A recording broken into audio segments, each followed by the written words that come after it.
things.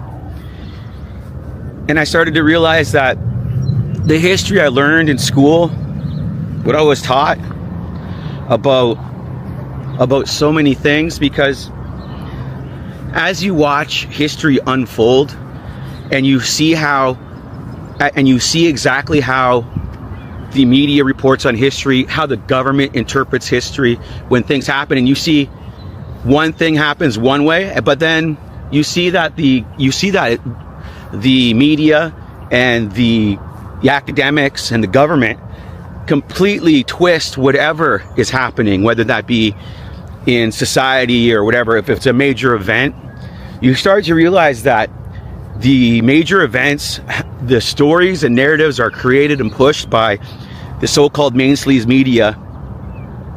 And you start to realize that maybe all the history, not all, but much of the history you're taught and the perspective on it is all of history a lie to a degree.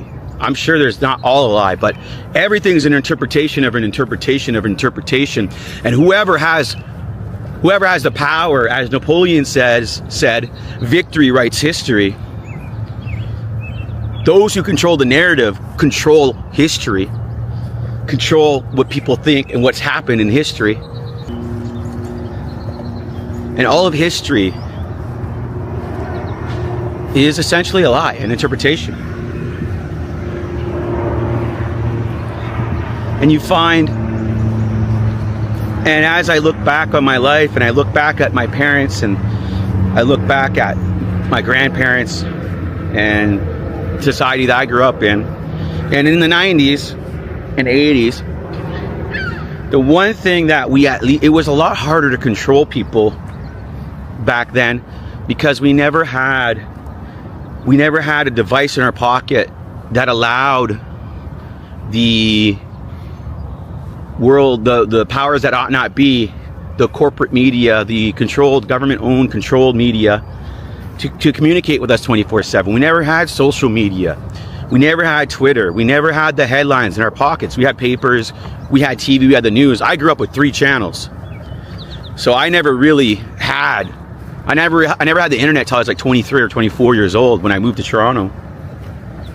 So we weren't inundated with information 24/7, 24 hours a day, 7 days a week. We never had Twitter in the headlines. They never had the ability to focus us in and focus and magnify a viewpoint and a storyline, and to be able to have multiple channels. So before you'd get the news, you watch it. Now there's so many different news stations all kind of having the same storyline. Social media's got the same storyline. Twitter's got storylines. You start to realize that the world's built on stories and myths.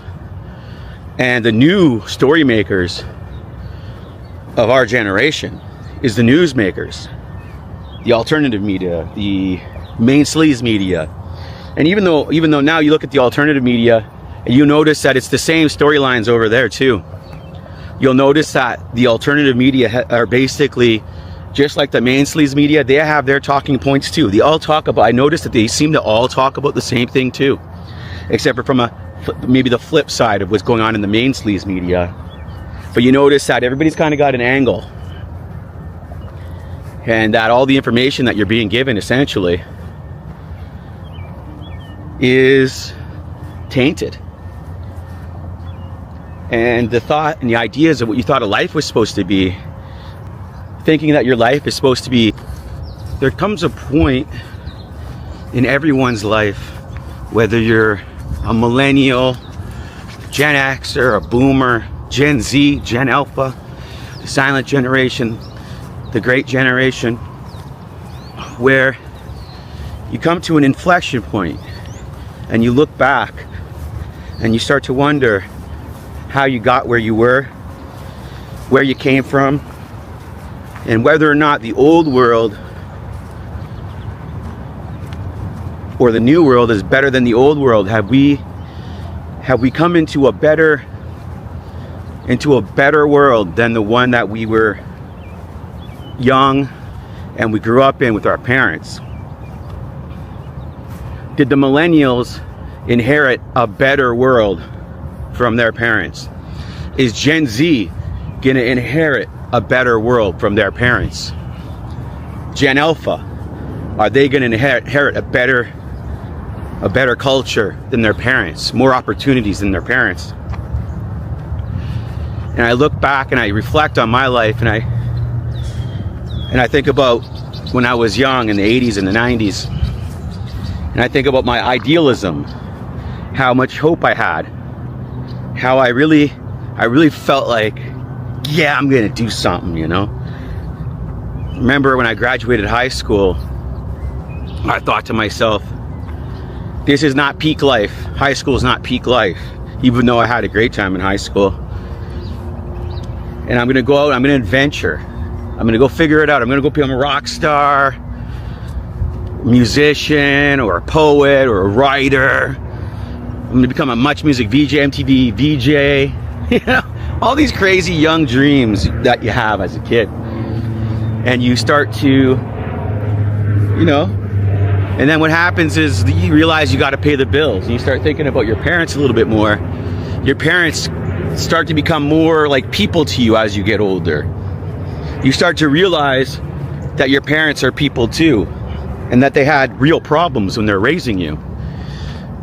And they had to work real jobs. I couldn't imagine being my father with 4 kids by himself, raising 4 kids alone.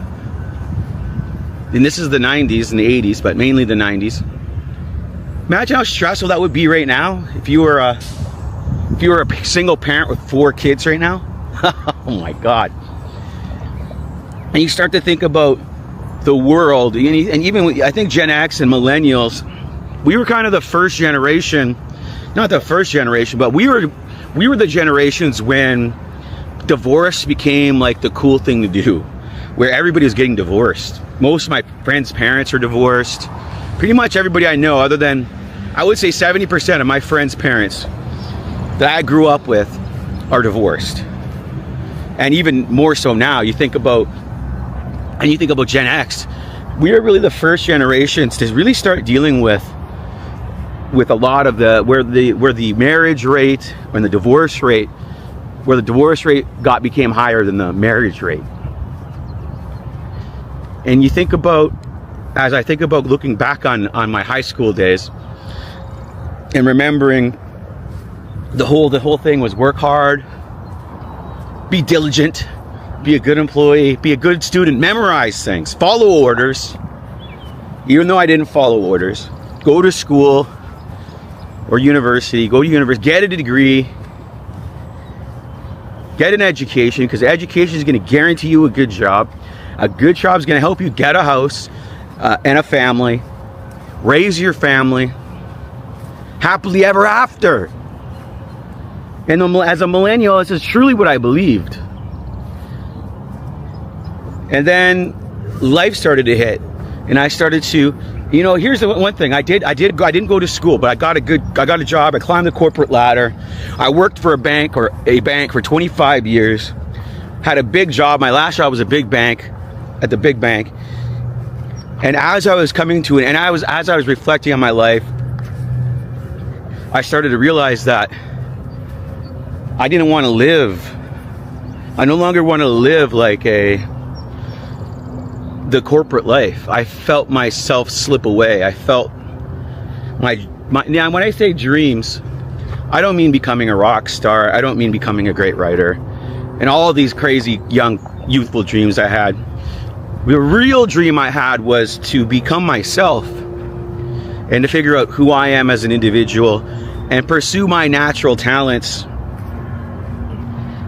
appropriately and really to grow who I am as an individual, and by figuring out what I'm good at and crafting it, sold 1 minute at a time to the highest bidder.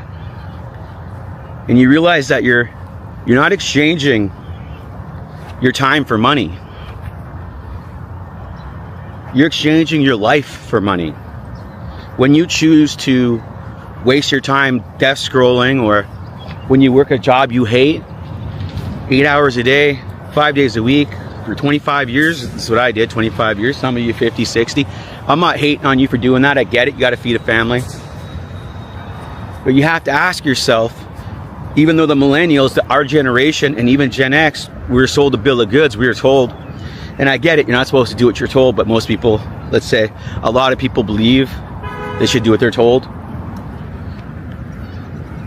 But we were advised of one thing, and another thing happened. School and university didn't become unless you got an engineering degree, and even then, that's becoming harder and harder to get a job. It no longer helped get you the job. It got you in debt. And your debt, some people are paying student debt for hundreds of thousands of dollars. And you realize it was just basically the first anchor that was tied around you that forced you into the system. Going to university and getting debt is exactly what they want. They want you in debt. Because when you're in debt, you have to work off that debt. And what happens when when you have millions and millions of people in debt, you have millions and millions of workers. And not only that, those workers, the so-called workers, you make money, but for some reason, there's this entity called the government that is entitled to 20% of it, 30% of it, 40% of it. Why is it that a government is entitled to the fruits of your labor? And then you start looking at the whole system that's been built around you. Not only do you have to pay taxes on your income tax, but you go to the store and you buy something, you got to pay more tax on the stuff you buy in the store.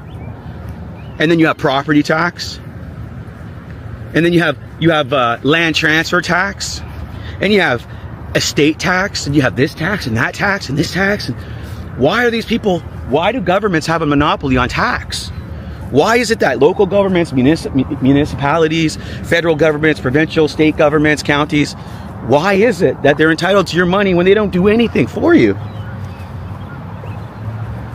Or very little for you, especially in Canada.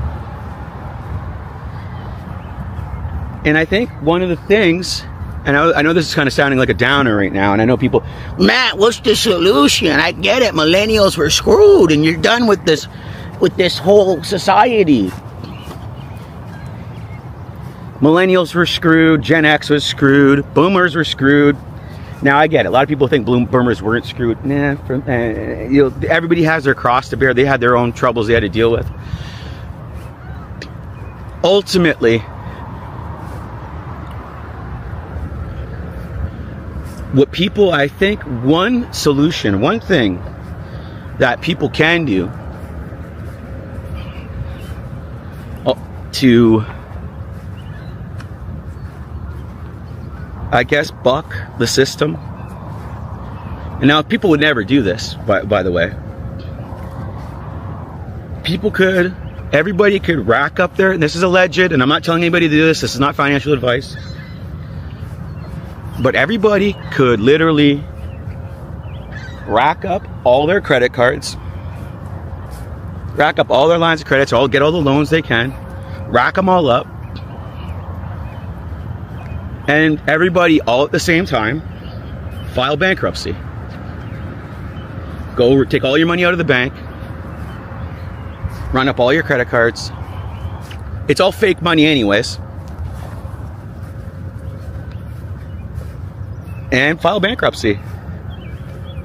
You get enough people doing that, you'll collapse the system. And if you collapse the system, that means you got to build a new system. But ultimately, that's one thing some people will never do. You would never do a mass way, a civil way, non-violent way to fight the system is to bankrupt the system. How do you bankrupt the system? You exactly what I told you to do. And you basically force it into a situation where it becomes insolvent. And now the fiat lenders, the currency, the bankers, once they lose control of being able to establish rates and printing money and being in control of inflation, it will force a new system to come into being. And that's essentially, because this system right now, yes, we need some form like this, and at the end of the day, we need a form of currency. Currency is a means of exchange. The double coincidence of once and barter systems don't work, because the problem with the barter system is, let's say I have eggs and I need somebody to paint my house. What happens if if the person that paints houses doesn't need eggs? You know what I mean? So barter system doesn't work. You need a form of currency.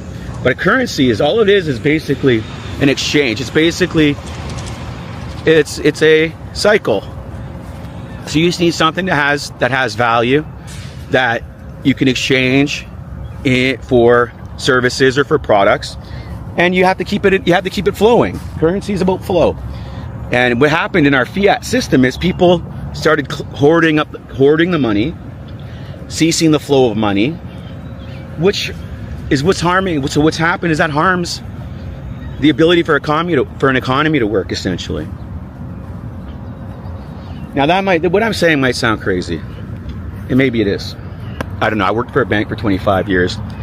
I've watched millions of people put themselves into mortgages, especially here in Canada. And now what's happened is the mortgage is worth more than the property is worth, because Canada's housing crisis, the values are dropping so fast that people can't sell their properties. B, their properties are worth more than they're paying. It's actually cheaper for them to walk away from their property and just go start renting somewhere and just hand the keys back to the bank. But it's what it's coming down to.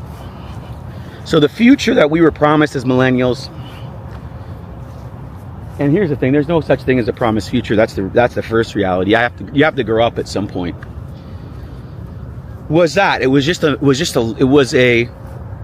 Maybe people thought it was possible, but the reality is the future is what you create with your life in the present, and nobody owes you anything. And at the end of the day, you have to be accountable for your life and find ways to make a living in which brings you consistent happiness. And ultimately, as it's usually, you wake up at 44, 45, even some people 35, 30. I was just on a vacation to Asia, and it was a culture shock for me, where I witnessed millions and millions and millions of people. I think millions of people, 9-10 million people live in Bangkok, which is like a fourth of Canada in one city. And you see millions of people working. They're not corporate climbers. They're not in a democracy necessarily. But I seen in comparison to Toronto and the misery I left. Everybody's miserable in Toronto. It's cold. It's expensive. There's jobs are drying up. The government's allegedly, the mayor's corrupt. Taxes are too high. There's crimes on the increase. There's mass people from other countries coming into this place to causing many issues. And you can see the misery. It's just miserable. Now it's nicer weather, so it's probably a little less miserable now. Versus going to Bangkok or going to Vietnam. Vietnam's a communist country. And seeing how much happier people are there. They're making less money. They're not driving necessarily all the most expensive cars in the world. Fuck. Oh well. But they're happy.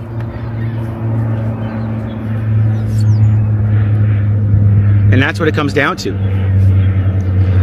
I see them in the streets eating together, coffee together, families out eating, out doing things together, walking together, doing different things.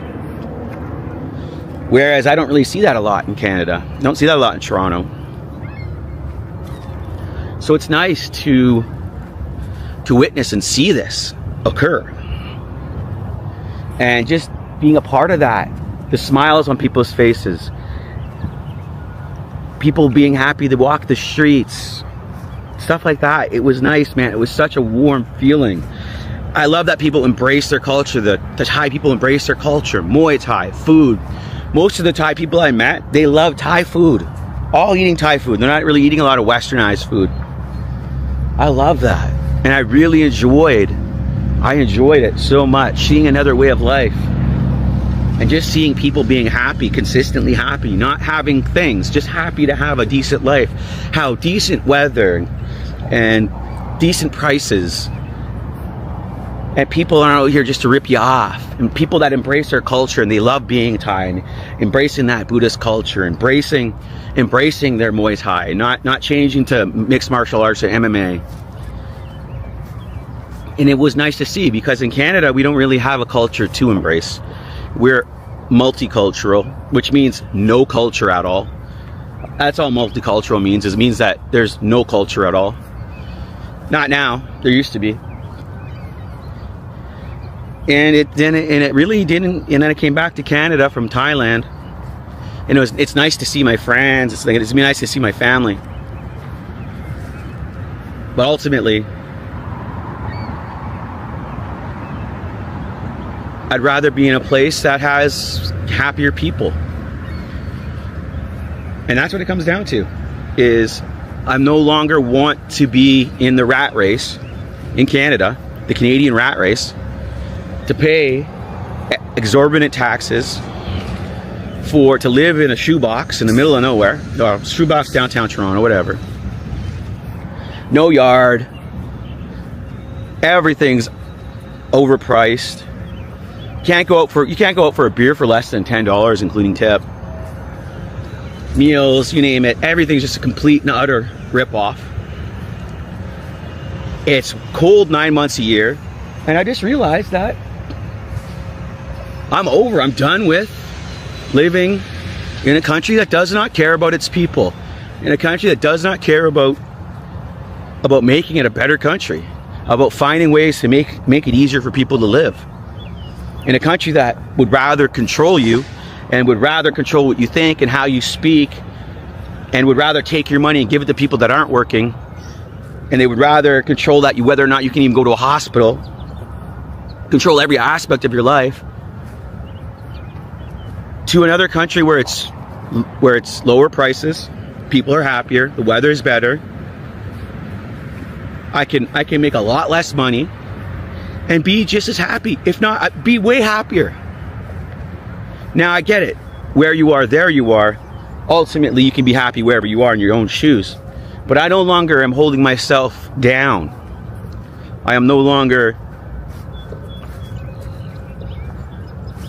I'm no longer believing that I can't live anywhere else. I can, and I will. So I guess I'm done with the bullshit. I'm done with the rat race. I'm done with these politicians. I'm done with holding back my honest thoughts, and I'm done with, even when I talk to people in public, I'm done with pretending. I'm done pretending that everything's okay. I'm done pretending that their attitudes, they're these limousine lefty liberals attitudes isn't ruining this country. I'm done with all that. And I'm done with it. I'm not doing it anymore. That's it. It feels good. It feels liberating. Now I've been trying to get rid of my place since September, 2 years almost. I still can't get rid of it. So I'm basically stuck here because of this mortgage I've got. But that's it. I don't even care anymore. I'm getting rid of all my stuff. I'm just going to get rid of it all. Get rid of all my material possessions. And that's that. It's time to go. And once this country, hopefully, one day, either fixes itself, realizes it's done something horrible to itself, or collapses, that's when I'll come back to Canada. But I'm out of here ultimately. That's it. I've come to the conclusion. Life is better elsewhere. Let me know your thoughts. If you're Canadian, let me know your thoughts. I'm not sure what it's like in America, but I think I'd rather probably be in America, honestly, too. I'd rather be in America, living in America if I could. But let me know your thoughts. Let me know your thoughts. Like, dislike, comment. Feel free to say whatever you want. It's a free country. I know a lot of people will be like, get the hell out of here then if you don't like it. Well, I will. Enjoy the prison that you're making for yourself. Enjoy that. I'm Matt Ross. I'm the Known Wolf. Hi, good morning from wherever you're watching me from. I hope that you have been well. I hope that you're keeping safe from wherever you're watching me from.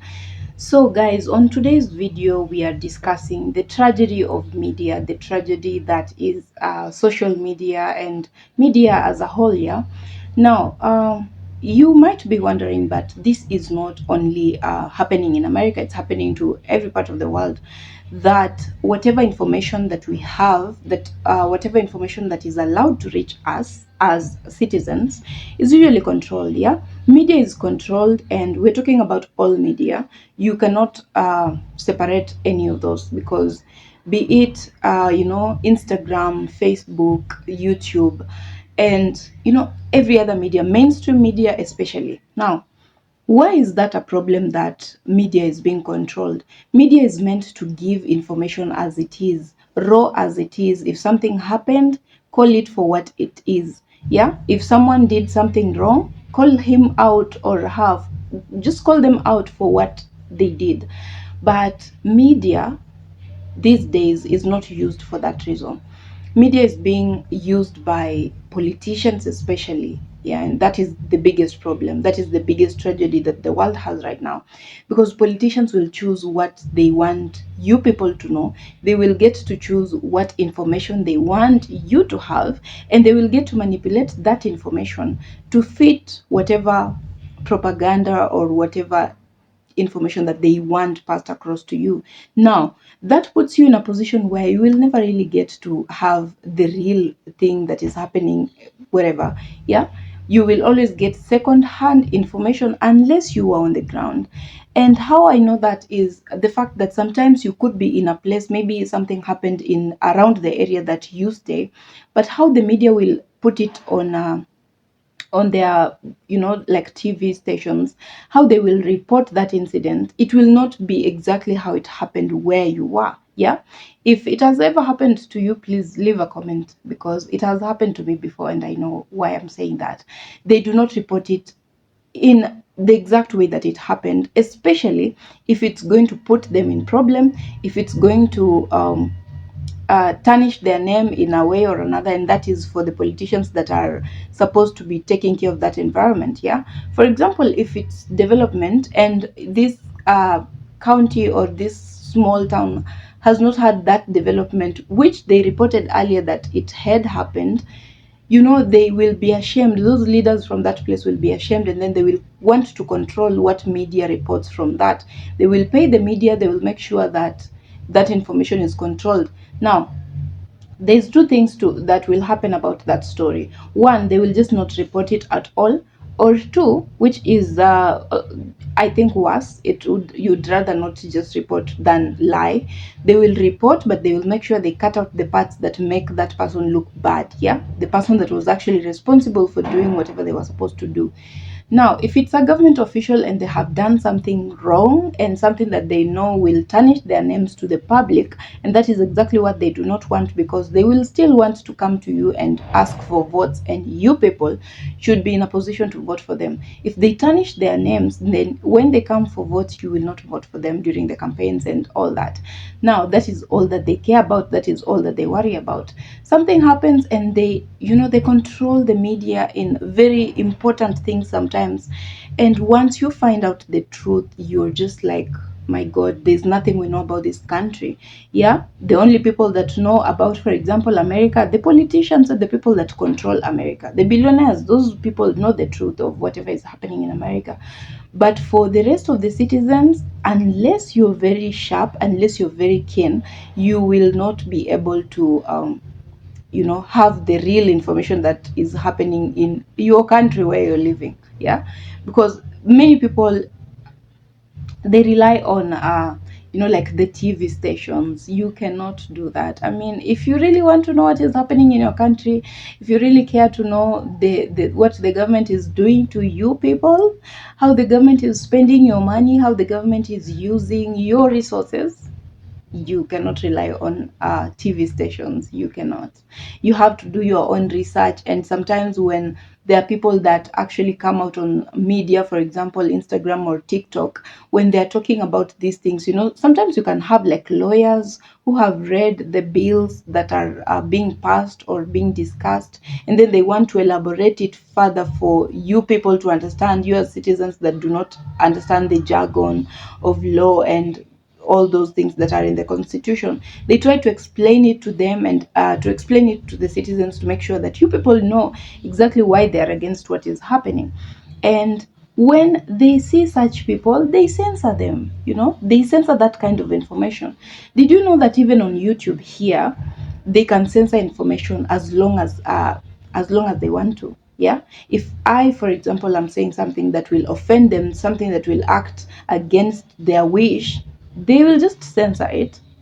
It will not get to you people. That's how you have a video that is so nice, it had a lot of potential, and you really wanted people to see it, to know that this is what is happening, and this is the brutality that police have, this is what the government is doing to you people, this is what the government is using your money for.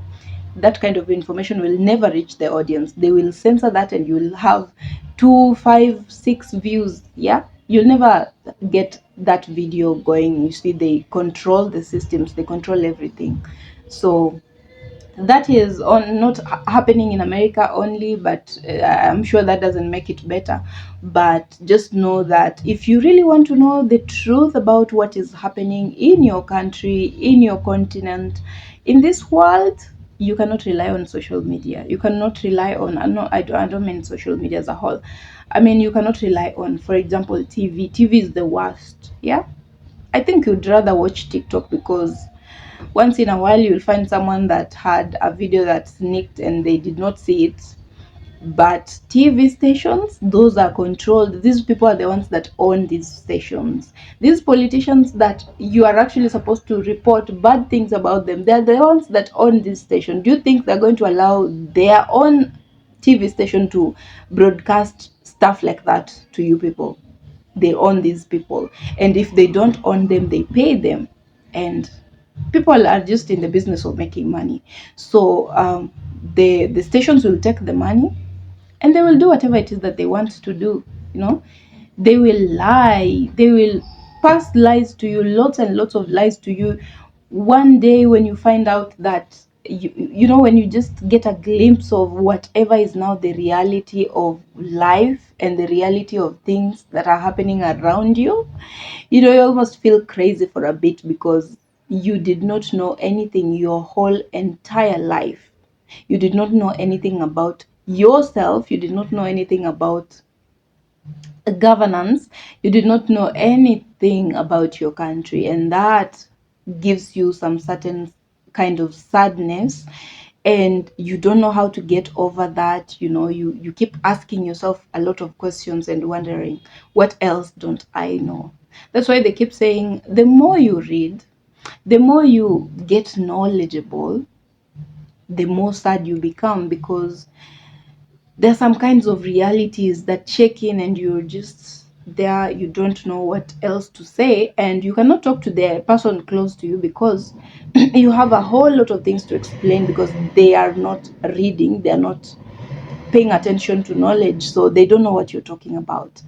And that sadness, you just live with it, and you look at things very differently, you look at the world very differently from that time on. And sometimes you even regret knowing these things. Sometimes you feel like, I was happier without that knowledge. I was happier not knowing that this is what these people are doing to us. For example, you find out that the medicine industry, their main intention is not to heal you. Yeah, they will give you those drugs, those meds. Sorry, here we use drugs and it's fine. Sorry, I mean medicines. They give you those meds, and when you take them, they will heal whatever it is that you are suffering from. But you know that the chemicals made for these meds will now affect you and create a different problem to you. Yeah. Now, I don't want to go so deep into that, but just know that the system is not for you. Whether you're white or black, no, the system is not made for you. It is for other people, and you are just a clown. Yeah. So guys, I will see you on my next video. Bye for now.